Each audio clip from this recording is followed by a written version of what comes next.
Welcome to this journey through one of the most unsettling and unexplained cases ever documented in the American South.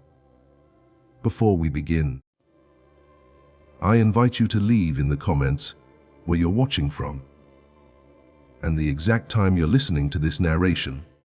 We're curious to know how far these documented accounts reach and at what moments of day or night they find their listeners.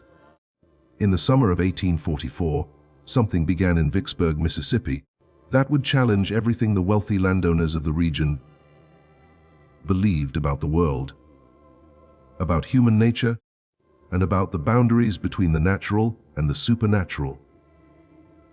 It started with whispers among field hands and house servants, spread to the offices of physicians and clergymen, and eventually reached the highest circles of Mississippi society, where it would remain a closely guarded secret for more than a century. The story centers on two young women who would become known as Dahlia and Lily, twin sisters whose very existence seemed to defy the natural order.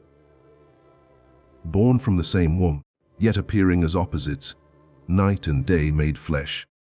Dahlia possessed skin described in auction records as dark as Mississippi soil after rain, with eyes that seemed to hold depths no human gaze should contain.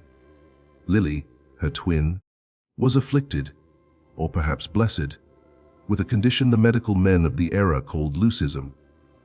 Her skin pale as moonlight, her hair white as cotton blossoms, her eyes a peculiar pale amber that seemed to shift color depending on the light. Together, they formed a duality that observers found profoundly disturbing. Not because of their contrasting appearances alone, though that was remarkable enough, but because of something in their presence, in the synchronized way they moved, in the identical intensity of their gazes, that suggested they were not truly two separate beings, but rather two manifestations of a single incomprehensible entity. This is not a story of romance or desire in any conventional sense. This is a chronicle of fear, obsession, and inexplicable phenomena that surrounded two women whose very existence seemed to mock the rigid racial categories upon which Southern society was built.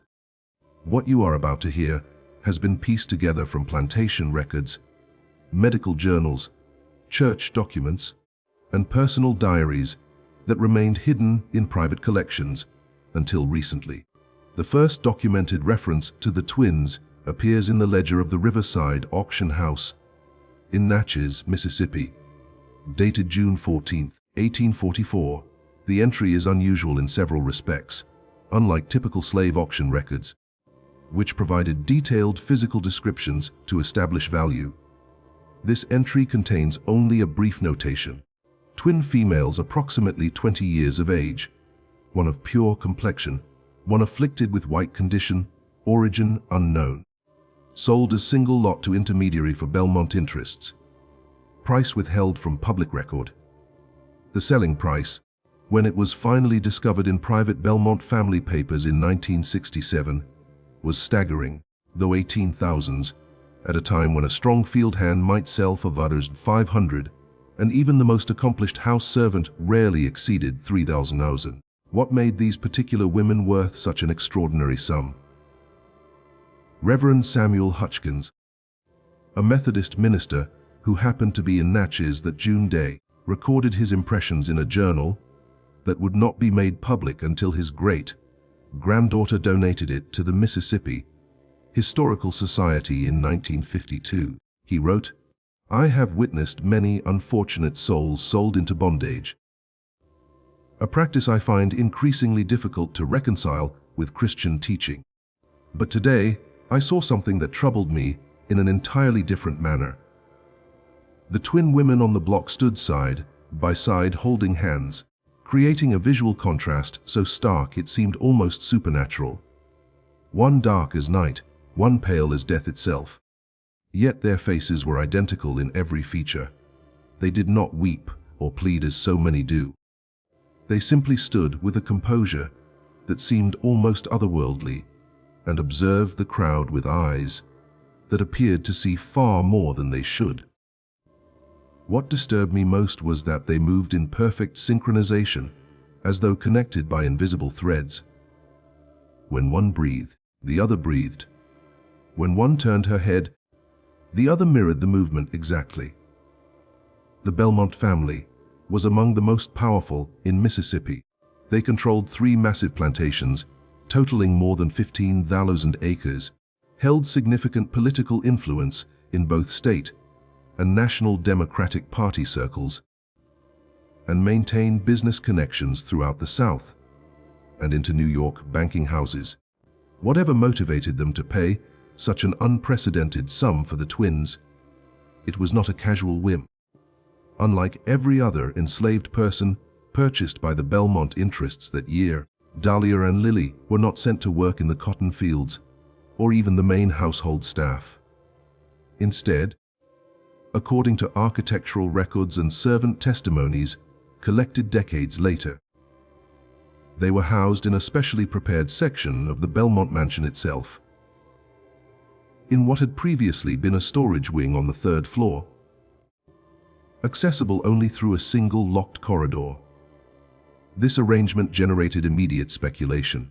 Plantation owners simply did not house enslaved individuals within the family living quarters, except for the most trusted house servants, and even then only in designated servant areas. To dedicate an entire wing to 2 newly acquired people suggested either extraordinary favor or extraordinary caution. The truth, as later evidence would suggest, was the latter. The Belmont family was not indulging the twins. They were containing them.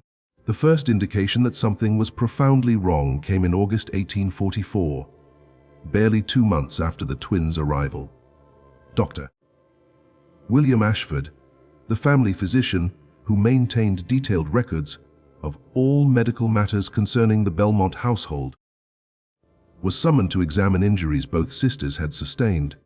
His report, preserved in the archives of the Vicksburg Medical Society, contains observations that he clearly struggled to explain.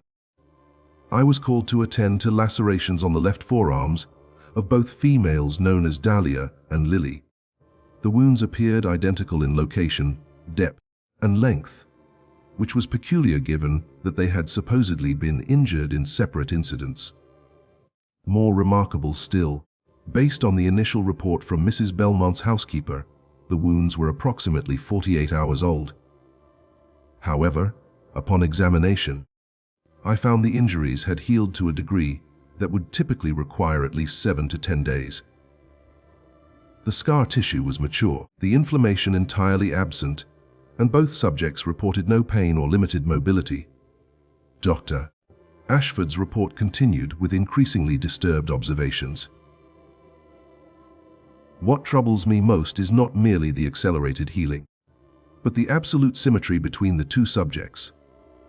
When I examined Dahlia's pulse, it measured approximately 48 beats per minute. Lily's pulse, measured simultaneously by my assistant, was exactly the same, and more remarkably, the beats occurred in perfect synchronization, as though both hearts were controlled by a single mechanism. When I tested their reflexes, responses occurred at precisely the same instant in both subjects. I attempted to engage them in separate examinations, placing them in different rooms, but both became severely agitated, exhibiting rapid breathing and signs of distress until they were reunited. The doctor's final observation revealed his deep unease. I must note, though it seems improper to record such a subjective impression in a medical document, that I found the subject's presence profoundly unsettling. The effect of their dual gaze, one from eyes dark as night, one from eyes pale as milk, was deeply disturbing. I left the Belmont residence with an inexplicable sense of unease that persisted for several days.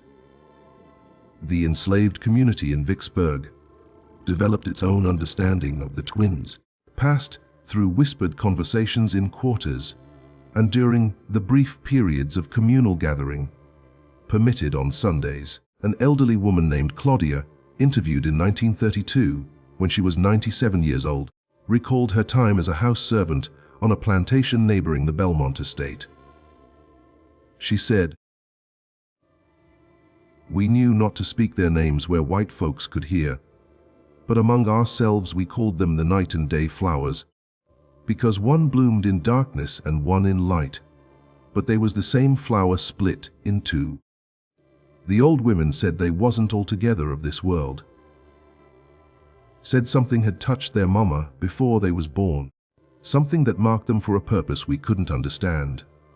The dogs knew it. Dogs always know. They would whimper and hide when the twins came near. Even the meanest fighting dogs would tuck tail and look away. But here's the strange part, the dogs couldn't decide which one scared them more. They'd look at the dark one and whine, then look at the pale one and shake." Another account recorded in 1928 from a man named Isaiah, who had been enslaved on the Belmont property, provided additional details. "Miss Dahlia and Miss Lily, they never worked a day that I saw. They kept them up in that east wing, and sometimes you'd see them at the window, always standing together, always touching, like they couldn't bear to be separated even by an inch. But it was the smell that told you when they'd been somewhere. Two smells, actually, coming together. One sweet like night, blooming flowers, dark and heavy. The other light and clean like magnolia in the morning. But when those two smells mixed together, it made something else entirely. Something that turned your stomach while it drew you in." The phenomenon of the dual scent appears in numerous accounts from various sources. In September 1844, Judge Marcus Bellamy, a circuit court judge and close associate of the Belmont family, recorded in his private diary that attended dinner at the Belmont residence. "Throughout the evening, I was aware of unusual fragrances, seemingly coming from different parts of the house simultaneously.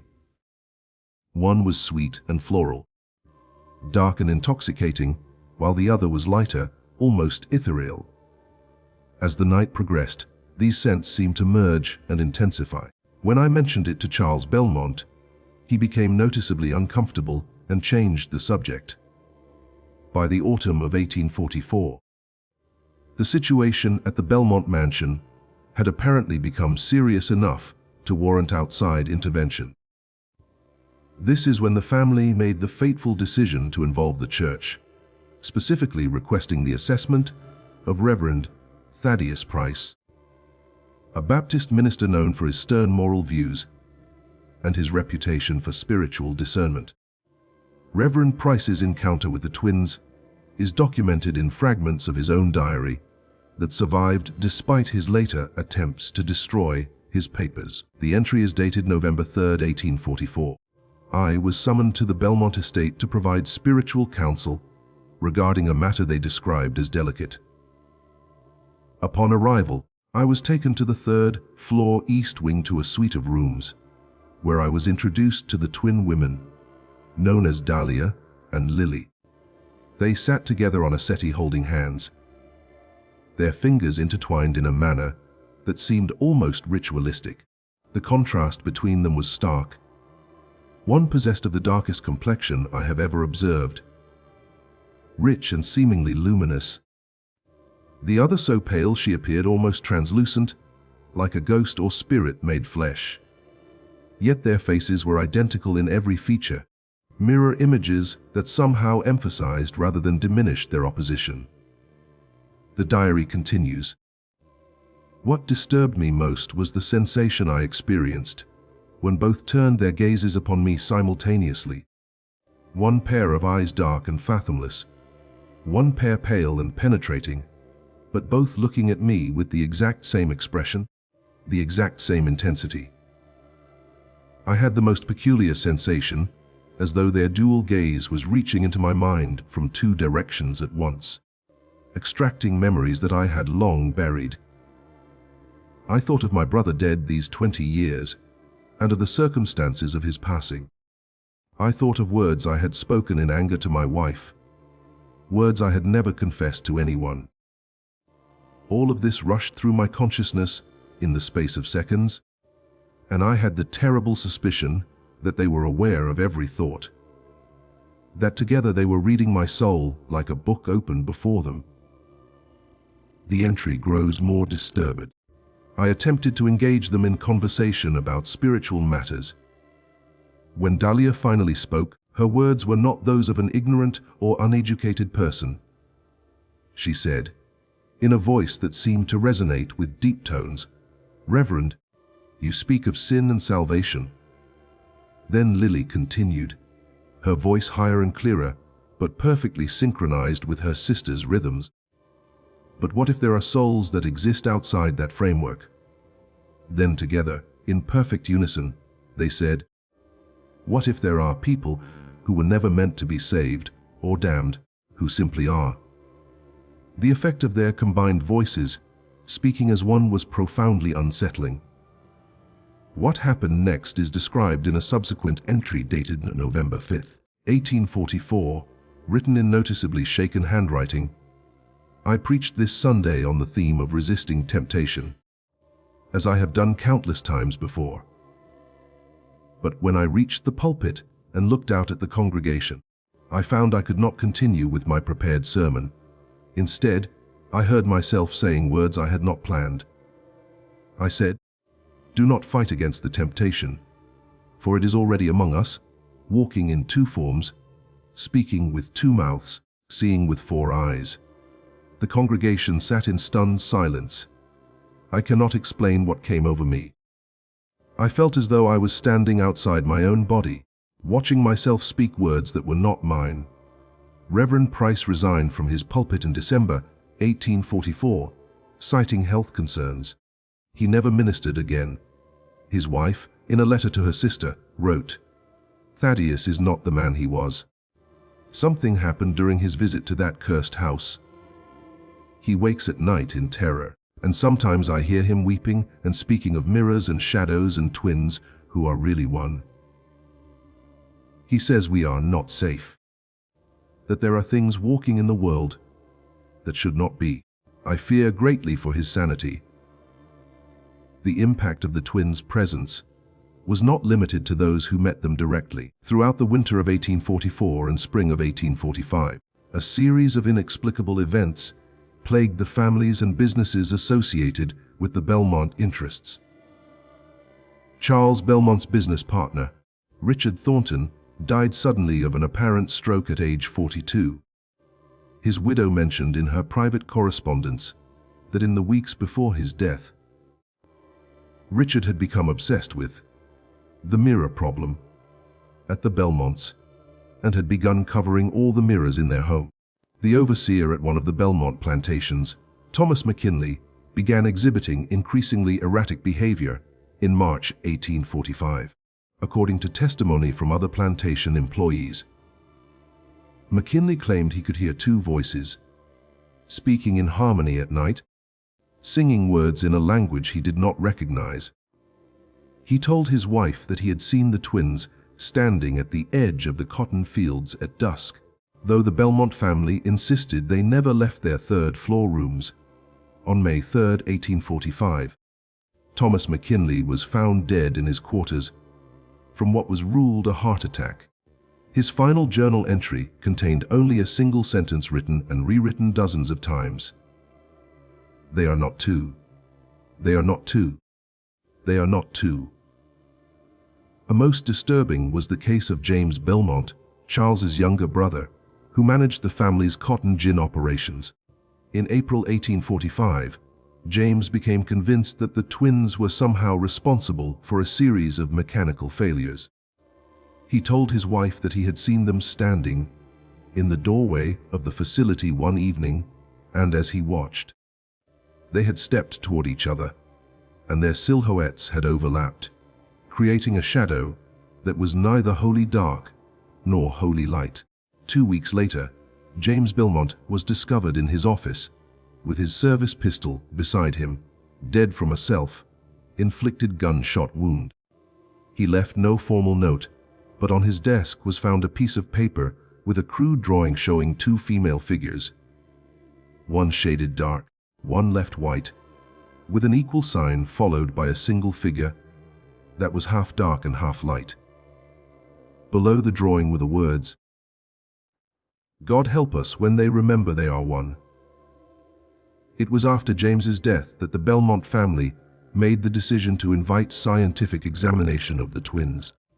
Dr. Adrian Raleigh was a physician from New Orleans with advanced medical training in European institutions. He was brought to Vicksburg in June 1845 under conditions of strict confidentiality, paid a substantial fee, and given unusual latitude to conduct examinations that would not have been permitted under normal circumstances. Dr. Raleigh's research journal, discovered in 1973 in a private collection in Louisiana, provides clinical details that read like something from a Gothic novel. His entry from June 28, 1845 describes an experiment with blood transfusion. "I have conducted a series of tests to determine whether there exists any physiological connection between the subjects beyond their obvious genetic relationship. When I drew blood from Dahlia and introduced it into Lily's system, not only was there no adverse reaction, but Lily's vital signs began to synchronize even more perfectly with Dahlia's than before. More remarkable still, when I reversed the procedure, the same synchronization occurred. It was as though each transfusion strengthened the connection between them." A subsequent entry reveals even more disturbing findings. When the subjects are separated by distance, even by a simple partition placed between them, so they cannot see or hear each other, both exhibit immediate and severe distress. Heart rates elevate dramatically, breathing becomes labored, and they begin to call out to each other in voices that seem to harmonize impossibly. But here is what truly defies explanation. Despite their obvious distress, their physiological responses remained in perfect synchronization. Their hearts beat in unison. Their breathing fell into identical patterns, as though they remained connected by some mechanism science has yet to discover. Dr. Raleigh's entries became increasingly troubled. On July 15, 1845, he wrote, "I have begun to question the wisdom of this investigation. More troubling are the dreams. For the past week, I have experienced vivid nightmares in which I see through 4 eyes simultaneously. 2 perspectives that somehow merge into a single vision that is more complete than ordinary sight. In these dreams, I am both Dahlia and Lily, experiencing the world from both viewpoints at once.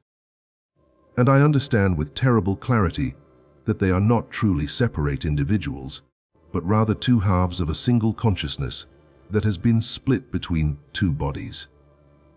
An entry from August 1, 1845 reveals Raleigh's growing fear. "I have conducted an experiment that I now deeply regret. I asked the subjects to attempt speaking simultaneously, saying different words. Dahlia said, 'We are,' while Lily said, 'One soul.'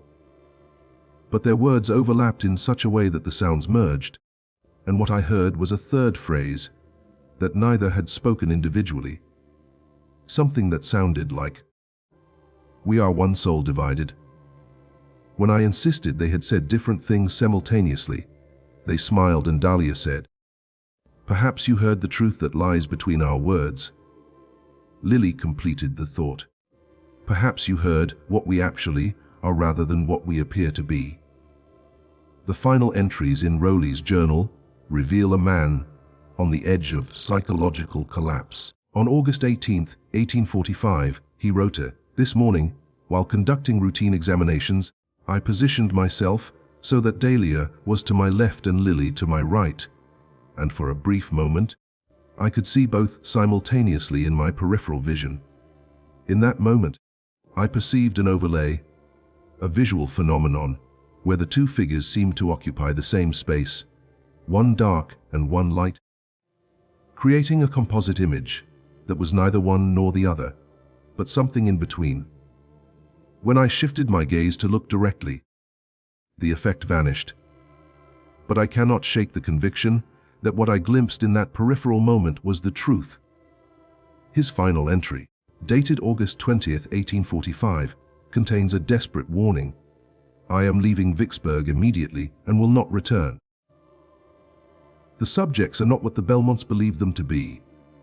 They are not merely twins with an unusually strong connection. They are fragments of something that was never meant to be divided. Something that is actively seeking to become whole again. I strongly advise that they be kept separated at all times, that they never be allowed to touch for extended periods, and that under no circumstances should they be allowed to see their own reflections together. In a single mirror, I have seen what happens when they stand before a mirror together. The reflection does not show two figures. It shows one. Dr. Adrian Rowley was found dead in a swamp outside Vicksburg 6 days later. His body showed no signs of violence or struggle. The official cause of death was listed as accidental drowning, though the medical examiner noted several peculiarities. The body had decomposed far more rapidly than would be expected.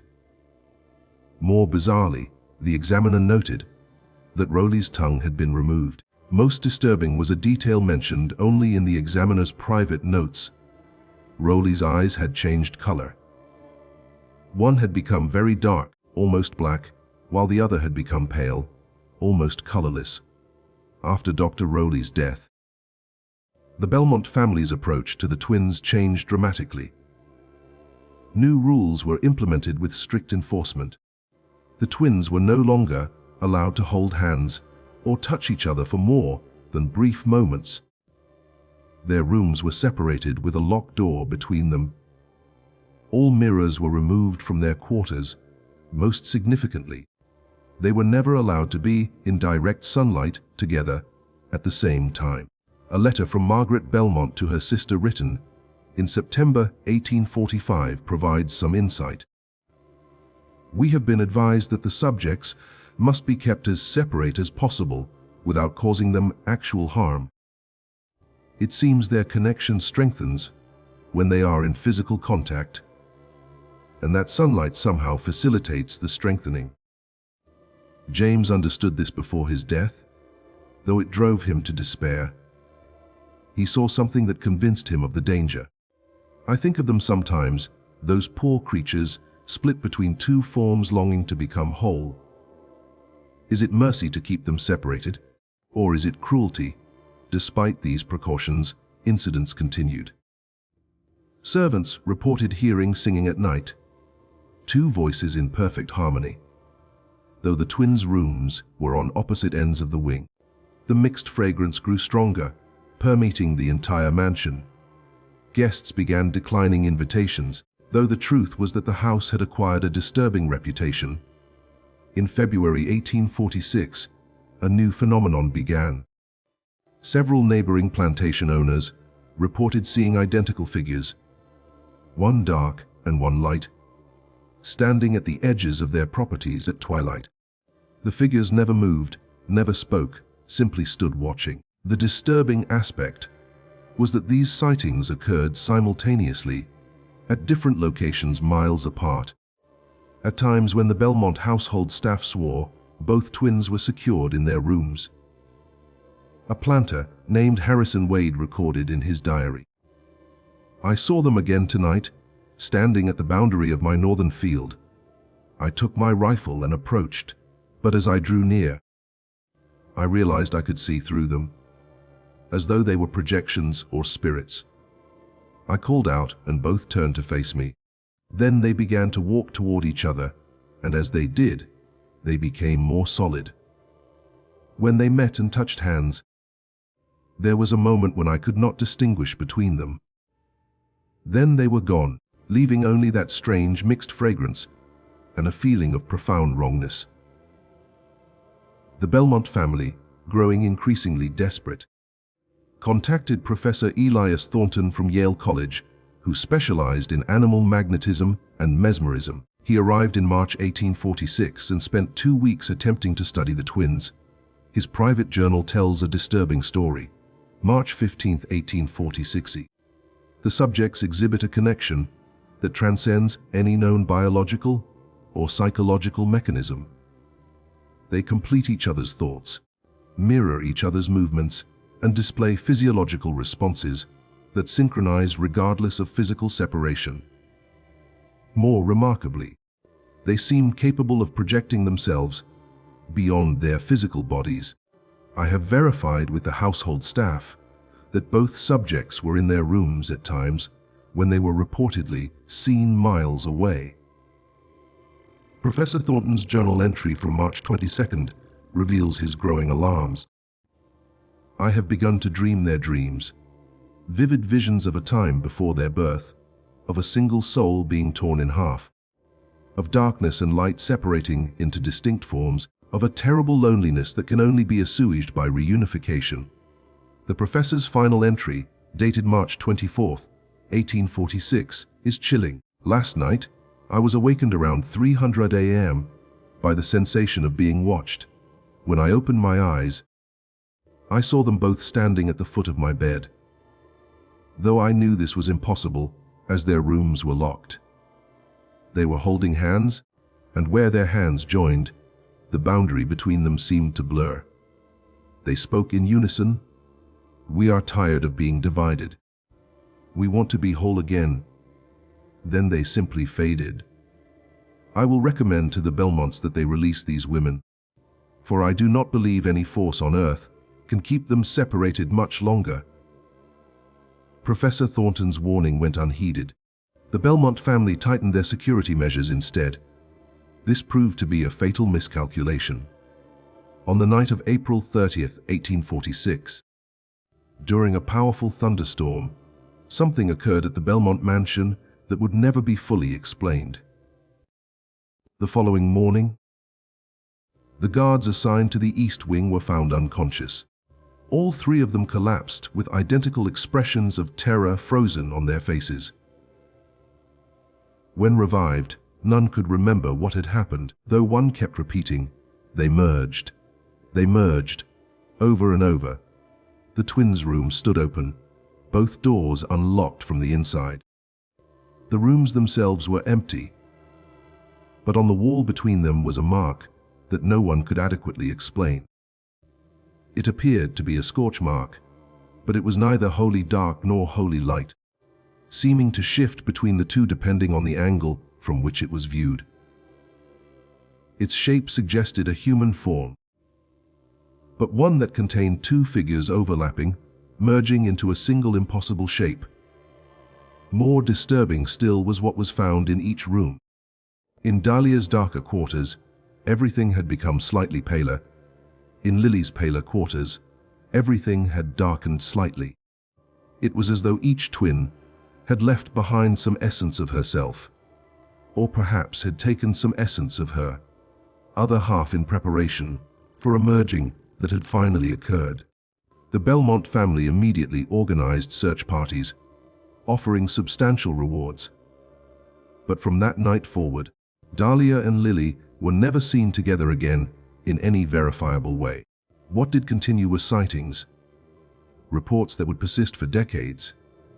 Throughout the late 1840s and into the 1850s, people reported seeing strange figures at twilight, sometimes a dark woman alone, sometimes a pale woman alone, but most often both simultaneously in different locations. But there were other reports that spoke of something else entirely. Several witnesses claimed to have seen, in particular lighting conditions, a single figure that seemed to be both dark and light simultaneously. A woman whose appearance shifted depending on the angle of view.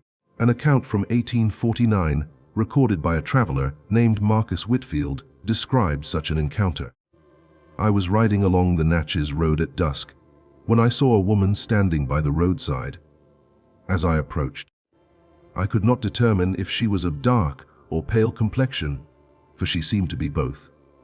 When I drew alongside her, she turned to face me, and I saw that she possessed 4 eyes, 2 dark and 2 pale, all looking at me with the same expression of profound sadness mixed with triumph. I heard a voice, or perhaps 2 voices speaking in perfect unison, say, 'We are almost whole again.' Soon we will be one. Then she, or they, simply stepped backward and vanished. The Belmont family never recovered from the scandal.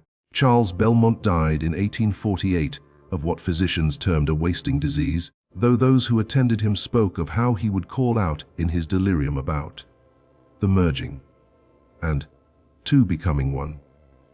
His wife Margaret retreated from society entirely.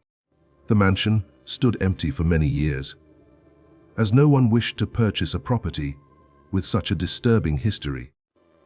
Interviews with descendants of enslaved people who had served in the Belmont household revealed that stories of the twins had been passed down through generations. One particularly detailed account came from the great-granddaughter of a chambermaid. My great-granny used to say that Miss Dahlia and Miss Lily weren't really two people at all.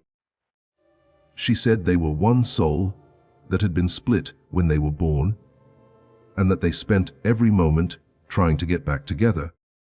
She said on the night the twins escaped, there was a sound like thunder, but not quite, and a flash of light that was both dark and bright at the same time. After that, nobody ever saw two separate girls again. What they saw was one being that was both and neither. Something that existed between black and white, between separate and joined, between human and something else entirely. Throughout the remainder of the 19th century and into the 20th, reports continued. A farmer in 1867 reported seeing a woman who couldn't decide what color she was. A riverboat captain in 1889 described a figure that seemed to be two people overlapping. During a solar eclipse in 1918, multiple witnesses reported seeing a woman whose silhouette seemed to shift and change, darkening and lightening in rhythm with the eclipse itself. Most tellingly, the phenomenon of the dual fragrance continued to be reported, often preceding unusual events or appearing at sites where boundaries seem thin crossroads, riverbanks, thresholds, mirrors, twilight hours. In 1923, an elderly woman named Delilah Johnson was interviewed by a graduate student. She made a statement that has become widely quoted. People always ask what happened to those twin girls, but they're asking the wrong questions. Those girls didn't go nowhere. They finally got back together. They became what they was always meant to be. One soul in one body. Or maybe one soul that don't need a body no more. The white folks tried to keep them split apart because they were scared. Well, they did come together. And what happened is they became something we don't have a word for.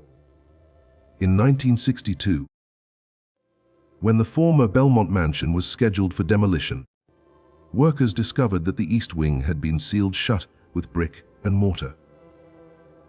When the wall was breached, the rooms remained almost pristine, but the scorch mark on the wall between the rooms remained visible, and workers reported that it seemed to move when viewed peripherally.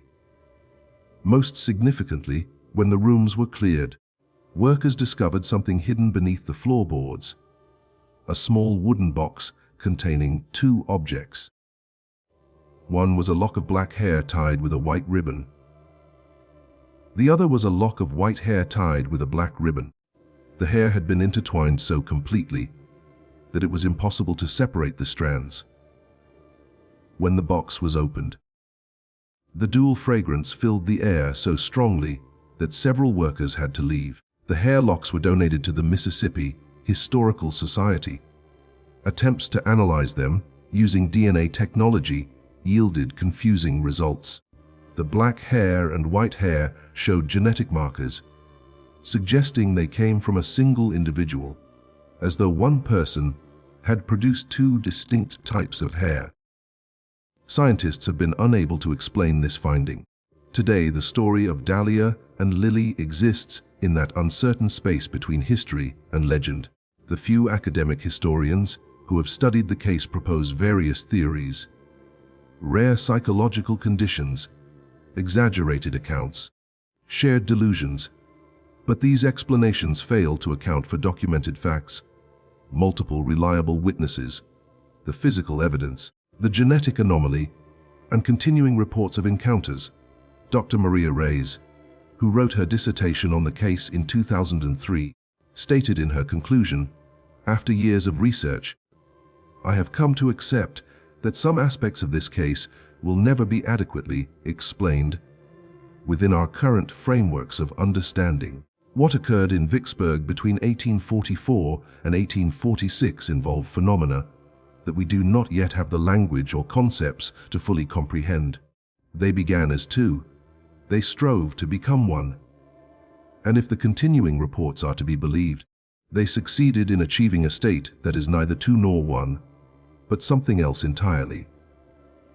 To this day, people in Mississippi claim to encounter what they call the Twilight Woman or the Sister Soul, a figure seen at dusk or dawn at crossroads and thresholds, a being that seems to be both dark and light, both one and two. These accounts are easily dismissed as folklore. But then there is the scent. Multiple people, many with no knowledge of the historical case, report encountering a strange mixed fragrance, dark, heavy flowers combined with light, ethereal blossoms. And those who encounter this fragrance sometimes report a feeling of presence, a sense of being observed by four eyes, too dark and too pale, of being seen from two perspectives simultaneously. Perhaps the final word belongs to an anonymous entry in the Mississippi Historical Society's archive guest book, written in 2015. I came here to research my family history and happened upon the Dahlia and Lily files by accident. As the sun set, I swear I smelled flowers, two types blending together. When I looked up, I saw reflected in the window glass a figure standing behind me. But when I turned, no one was there. Yet in the reflection, I could still see her, or them. One form that seemed to contain two, looking at me with eyes both dark and light. I heard, or perhaps felt, words, "We are still here, still together. Still one and two and neither. We are what happens when the divided finally merges." Then the reflection faded, leaving only the mixed scent of flowers. And so the story of the most seductive, enslaved twins in Mississippi history ends. Or perhaps does not end, but continues in a different form, transformed from documented history into persistent mystery. Something extraordinary occurred in Vicksburg in the 1840s. Something that still echoes through the region in whispers and scents and strange sightings. On humid nights in Mississippi, when the air is thick and the boundary between day and night seems uncertain, some people still report encountering that mixed fragrance of dark and light flowers, and those who know the story will whisper a prayer or blessing, acknowledging the presence of something that was divided but refused to remain separate. Something that fought its way back to wholeness. Something that exists now in that liminal space between one and two, between present and absent, between the natural and the supernatural. They say if you listen carefully in those moments, you can hear singing. Two voices in perfect harmony, creating overtones that resonate in the chest and bones, singing in a language that communicates directly to something deep within us about what it means to be split and to yearn for reunification. What it means to be divided and to fight to become whole again. And perhaps that is the true lesson of Dahlia and Lily. They remind us that there are bonds strong enough to transcend any barrier, connections deep enough to survive any attempt at separation, and that sometimes, against all odds, love will find a way to become complete again. The bizarre secret of the most seductive, enslaved twins in Mississippi history is not that they were beautiful or that strange phenomena occurred in their presence. The secret is that they were never truly two separate beings at all, but rather one soul that had been torn in half, and that they spent their entire observable existence fighting to undo that division.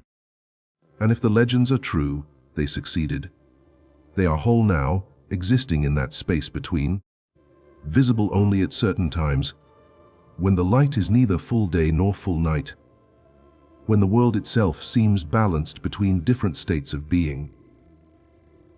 And in that space they are together, finally and forever, one soul in one impossible form that is both dark and light, both present and absent, both of this world and beyond it. That is the bizarre secret that no one could ever explain. It speaks to something so profound and so fundamental to the human experience that we lack the language to express it fully. The knowledge that we are all, in some sense, divided from ourselves, separated from our wholeness, and that our deepest longing is to be reunited with whatever part of us we have lost. To become complete, to be finally, impossibly, perfectly whole, and yet the story does not truly rest there, because even now, in the modern era, reports continue to surface. In 1987, a family driving through the Mississippi Delta late at night reported picking up a hitchhiker. A woman who gave no name, but who, they later recalled, seemed to shift between light and dark, depending on how the dashboard lights fell upon her face.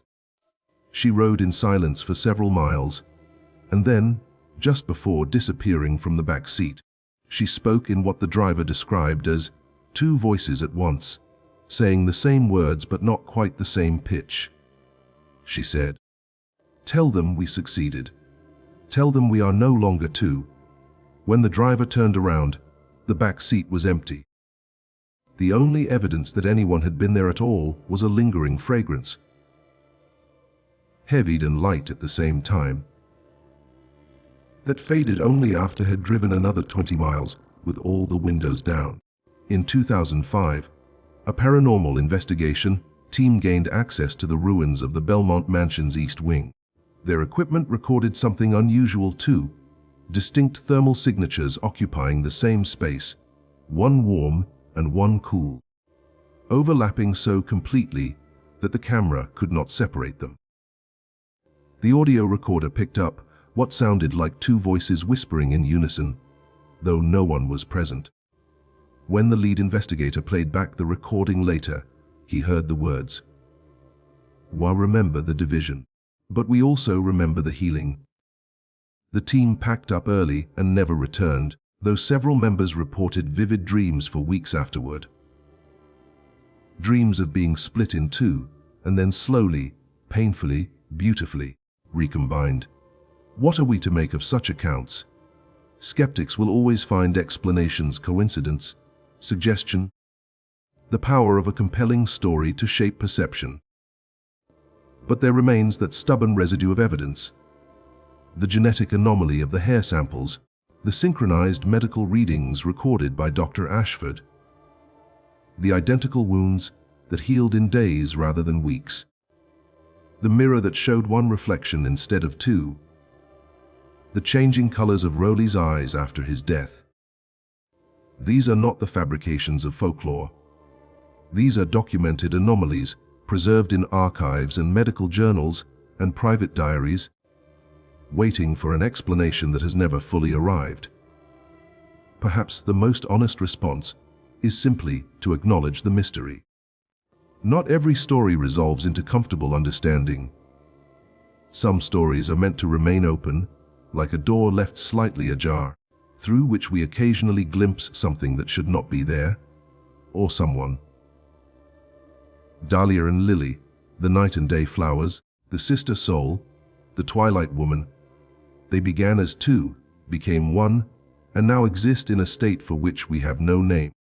They are the living proof, if such a phrase can be used for beings who may no longer be alive in any conventional sense.